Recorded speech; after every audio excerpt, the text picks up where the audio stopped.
नमस्कार, आप देख रहे हैं कंज्यूमर अड्डा और आपके साथ मैं हूं विपिन भट्ट। और आज हम बोल रहे हैं गुड हेल्थ रियल वेल्थ। मौका है वर्ल्ड हेल्थ डे का और जान है तो जहान है, सेहतमंद हैं तो सब कुछ बढ़िया है। भाई ये बात तो हम हमेशा से सुनते आए हैं, इसीलिए हम कह रहे हैं कि गुड हेल्थ ही असली वेल्थ है। और आज के वक्त में, आज के इस मौजूदा टाइम में ये बात और ज़्यादा इम्पॉर्टेंट है, क्योंकि आप अपने चारों तरफ देख रहे हैं कि वैसे तो हम बड़े मॉडर्न टाइम में हैं जहां हर चीज़ का इलाज है, लाइफ एक्सपेक्टेंसी पहले से बेहतर है, लेकिन जो लाइफ की क्वालिटी इन दिनों होती जा रही है वो तो अच्छी नहीं है। कई तरह के इश्यूज हो रहे हैं, कई तरह की लाइफस्टाइल डिजीजेस हो रही हैं, कई तरह की प्रॉब्लम्स हो रही हैं और अब तो कैंसर जैसी बीमारियां भी बढ़ रही हैं और जिनका वजह बता रहे हैं डॉक्टर्स कि आपकी लाइफस्टाइल में इशू है, दिक्कत है। तो भाई सब कुछ अच्छा है और सब कुछ बेहतर है, हम इतने मॉडर्न हो रहे हैं, फिर तबीयत खराब, तो फिर मतलब क्या है? असली वेल्थ तो निकल रही है हाथ से,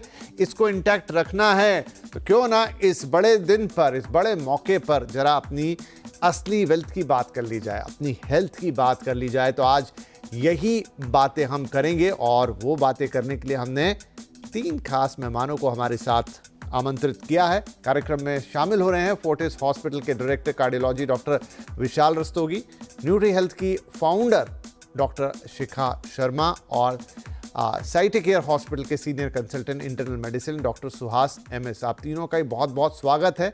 और देखिए, आज के इस कार्यक्रम को मुख्य रूप से 3 चीज़ों में बांटेंगे। वैसे तो इतना वृहद या इतना बड़ा टॉपिक है कि हेल्थ के बारे में आप जितनी बात करें उतनी कम है, लेकिन मोटे तौर पर 3 चीज़ें जिन पर इन दिनों ज़्यादातर डॉक्टर्स ध्यान देते हैं, ज़्यादातर एक्सपर्ट ध्यान देते हैं।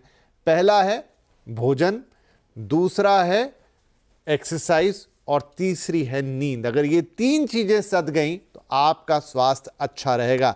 तो मैं शुरुआत कर लेता हूँ भोजन के साथ, जिसके लिए हैं हमारे साथ डॉक्टर शिखा शर्मा। शिखा मैम, आप ये कहते भी हैं और ये अब तो लगता भी है और महसूस भी होता है कि आपके बहुत सारी चीज़ों की जो कुंजी है वो आपकी ज़ुबान से जाती है, फिर आपके पेट से जाती है, लेकिन अब तो ये बात सही है कि जो आपके पेट में जा रहा है वही डिसाइड कर रहा है कि आपका स्वास्थ्य कैसा होगा। कहाँ गड़बड़ हो रही है, कहाँ प्रॉब्लम हो रही है? जी, अगर आप देखें जो हमारा पूरा शरीर है, अगर कोई पूछे किस चीज से बना है, तो उसका जो बेस है, उसका रॉ मटेरियल है, वो है खाना। यानी खाने से ही अमाइनो एसिड्स आपकी मसल, आपकी बॉडी, आपकी स्ट्रक्चर को बनाएगी। खाने से ही जो ऑयल निकल रहा है, एसेंशियल फैटी एसिड्स हैं, वो आपकी ऑयल, वो आपकी नर्व्स को बनाएगा। आपकी स्किन के ऊपर वो जो परत चाहिए होती है ऑयल की, वो देगा। तो जो खाना है वो बेसिकली आपके पूरे शरीर का रॉ मटेरियल है। ये सिर्फ कैलोरीज नहीं है, रॉ मटेरियल है। अब अगर इस खाने में केमिकल आ जाए, अगर इस खाने में पेस्टिसाइड आ जाए, अगर इस खाने में प्रिजर्वेटिव हो, आर्टिफिशियल कलर हो, तो ये सारी चीजें जो होती हैं, जो हमारी बॉडी के अंदर जो मेटाबॉलिक प्रक्रिया है, हमारी बॉडी की जो स्ट्रक्चर बनने की जो प्रक्रिया है, फॉर्मेशन है, उस सब में ये जाके इंटरफेयर करती है। यानी कि अगर एक कोई मेटाबॉलिक प्रोसेस चल रहा है, उसके अंदर एक केमिकल बीच में आ गया, तो वो मेटाबॉलिक प्रोसेस डिसरप्ट हो जाता है, वो टूट जाता है। तो जब वो टूटना शुरू करता है, तो तब होती है शरीर के अंदर इन्फ्लेमेशन, यानी कि अंदरूनी घाव। और जब अंदरूनी घाव होता है, तो उसके रिपेयर के लिए व्हाइट ब्लड सेल्स और बहुत सारे इस तरह के सेल्स आते हैं। और फिर जब इतनी इन्फ्लेमेशन फैल जाती है शरीर में और बॉडी उसको झेल नहीं पाता, तो बॉडी में cancer, infertility, allergy, asthma, diabetes, liver failure, kidney failure, कुछ भी हो सकता है। शुरुआत इन्फ्लेमेशन से होती है। तो खाना, यानी खाना अगर आपका साफ है तो वो इन्फ्लेमेशन नहीं करेगा। अगर खाना आपका इन सब चीजों से घिरा हुआ है, जैसे आजकल हम प्रिजर्वेटिव और केमिकल वाले ही फूड ज्यादा खा रहे हैं, पेस्टिसाइड वाले ही फूड खा रहे हैं, तो ये सारी चीजें आपकी बॉडी को अंदर से घाव कर रही हैं। नहीं, वेरी ब्यूटीफुली एक्सप्लेन कि क्या खाने का महत्व है और क्या हो रहा है इन दिनों आपके खाने के साथ, जो आपकी सेहत के साथ खिलवाड़ कर रहा है, खराब हो रहा है। आगे जब शिखा जी के पास लौट कर आएंगे तो इसी पॉइंट पे चर्चा करेंगे कि इस पर्टिकुलर एस्पेक्ट को आप कैसे सुधार सकते हैं, क्योंकि स्वास्थ्य की कुंजी यहीं से आ रही है। देखिए, ऐसे समझिए इस बात को कि आपके शरीर में 3 ही चीजें मुख्य रूप से रोज अंदर जाती हैं। एक है हवा, दूसरा है पानी, तीसरा है खाना। हवा, उसमें भी प्रदूषण है लेकिन वो फिक्स है।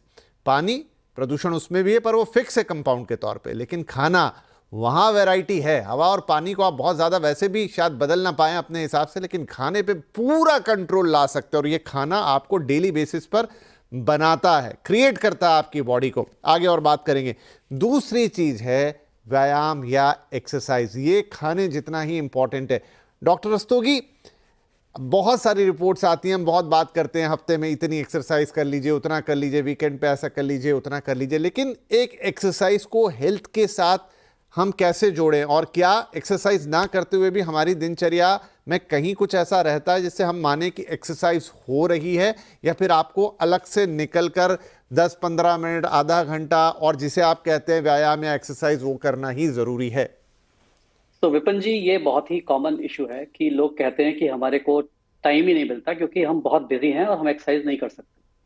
तो उस सिचुएशन में अगर कोई वाकई बहुत व्यस्त है तो अपने दिनचर्या को ही मॉडिफाई करके हम अपनी लाइफ को हेल्दी बना सकते हैं। इसके लिए सबसे जरूरी यह है कि अगर हम मान लीजिए लिफ्ट से कहीं जाते हैं तो लिफ्ट से यूज ना करके सीढ़ियों का प्रयोग करें। अगर हमें छोटी मोटी चीज बाजार जाने के लिए अगर हम मोटरसाइकिल या कार निकालते हैं तो वो ना करके हम पैदल चलना शुरू कर दें। और उसके अलावा अगर हम अपनी डेस्क जॉब में हैं तो वहां पर भी हम लगातार ना बैठे रहें, बल्कि थोड़ी थोड़ी देर के बाद में उठ करके अपने आप को स्ट्रेच करें और थोड़ा थोड़ा पानी पिएं और थोड़ा थोड़ा अपने हाथों पैरों को स्ट्रेच करते रहें। तो इस तरीके से हम डे टू डे अपनी लाइफ को बिजी रखते हुए भी अपने आप को हेल्दी रख सकते हैं। लेकिन मेरा मानना यह है कि हर एक व्यक्ति के पास इतना समय तो निकल ही सकता है कि वो कम से कम आधे घंटे मोस्ट ऑफ द डेज में एक छोटी मोटी एक्सरसाइज जरूर करें। और एक्सरसाइज क्या इंपॉर्टेंट है?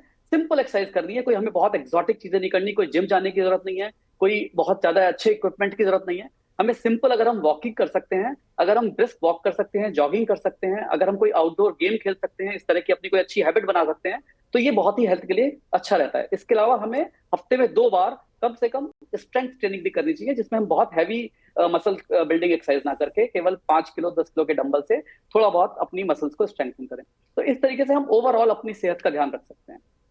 राइट मैं आपके पास जब दोबारा लौटूंगा तो आपसे थोड़ा इसका टेक्निकल एस्पेक्ट भी लूंगा, क्योंकि जब तक हम शायद दर्शकों को वो नहीं बताएंगे कि एग्जैक्टली जब आप एक्सरसाइज करते हैं तो आपके साथ होता क्या है, यानी उसके एब्सेंस में फिर क्या घट रहा होगा जो अगर आप करेंगे तो आपको फायदा मिल सकता है, तो वैसा बताएंगे तो शायद दर्शक और थोड़ा ललायित होंगे।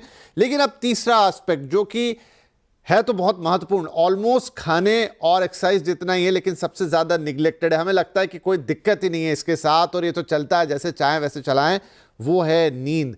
डॉक्टर सुहास, नींद कितनी इंपॉर्टेंट है, क्यों है, और अगर वो घट रही है या खराब हो रही है तो उसके क्या इम्पैक्ट आ रहे हैं हमारे ऊपर?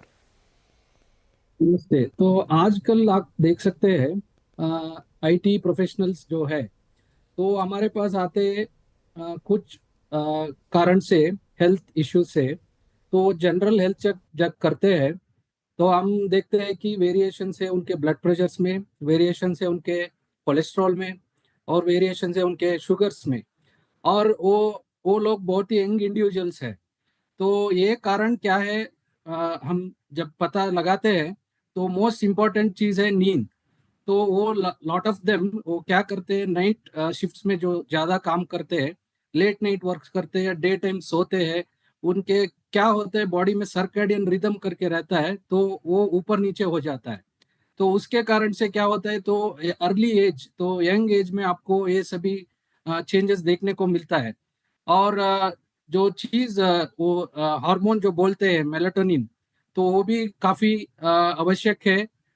एंड बाकी सभी होमियोस्टेसिस जो बोलते हैं बॉडी में सभी प्रॉपरली चलने के लिए, लाइक शुगर मेटाबॉलिज्म हो या लिपिड मेटाबॉलिज्म हो या बाकी सभी स्वास्थ्य के लिए, तो नींद बहुत ही इम्पोर्टेंट चीज़ है मेरे तरफ से।